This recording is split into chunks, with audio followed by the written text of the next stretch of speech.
Russia போர் மிக பெருசாக போய்கிட்டு இருக்குது. ரஷ்யாவோட ஹெலிகாப்டர் Mi-80ங்கிற அந்த ஹெலிகாப்டரை வந்து உக்ரைன் சோல்ஜர்ஸ் தான் சுட்டு வீழ்த்திருக்காங்கன்னு சொல்லி ரஷ்யா சைட்லேருந்து கிளைம் பண்ணுறாங்க.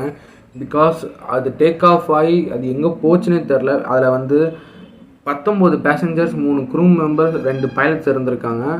டேக் ஆஃப் ஆன ஃப்ளைட்டை போய்கிட்டே இருக்கும் போது வால்கனோ மேலே போயிருக்கு. மேலே போகும்போது கன்ஃபார்ம் வால்கனோக்குள்ளே தான் விழுந்துருக்கணும். பட் அது வந்து வால்கனோ தாண்டிடுச்சு அப்படிங்கிறாங்க. அதே மாதிரி அது டேக் ஆஃப் ஆன இதுவும் அது லேண்டிங் ஆன டெஸ்டினேஷன்ஸும் உங்களுக்கு இந்த இடத்துல கொடுக்குறேன், ஓகேங்களா? ப்ரொனன்சியேஷன் கரெக்டாக வரல. ஏன்னா வந்து அவ்வளோ பெருசாக போர் போய்கிட்டு இருக்கும்போது, ஏன்னா அது சக்குன்னு ஏன்னா இங்கே உக்ரைன் மேலே திருப்பினாங்கன்னா உக்ரைனை வந்து இப்போ டார்கெட் பண்ணிகிட்டு இருக்காங்க. அதே மாதிரி வந்து இப்போ கரண்ட்டாக ட்ரோன்ஸ் வச்சுலாம் ரஷ்யாவை அடித்ததுனால இப்போ உக்ரைன் தான் கன்ஃபார்ம் இந்த ஹெலிகாப்டர் அடிச்சிருப்பாங்கன்னு சொல்லிட்டு ரஷ்யாவுக்கு ஒரு தாட் வந்துருச்சு.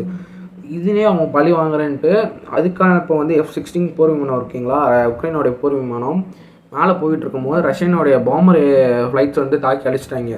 ரெண்டு F-16 போர் விமானம். அதில் வந்து தாக்கி அழிச்சக்கப்புறம் அந்த F-16 இருக்கிற போர் விமானம் பைலட்ஸுமே இறந்துட்டாங்க. இதுக்கு உக்ரைனோடைய பிரதமர் ஜெலன்ஸ்கி அவர் என்ன சொல்லியிருக்காருன்னா, நம்ம இந்த போரில் ஜெயிக்கணும், பட் வந்து நம்மளுடைய மக்கள் ரொம்ப முக்கியம், நம்மளுடைய இராணுவம் நம்மளுக்கு ரொம்ப முக்கியம்ன்ட்டு தெரிவிச்சிருக்காங்க. ஏன்னா ராணுவம் இருந்தால் தான் அவங்களால அடுத்த மூவ் பண்ண முடியும். அதை கரெக்டாக இருக்காங்க ஜெலன்ஸ்கி.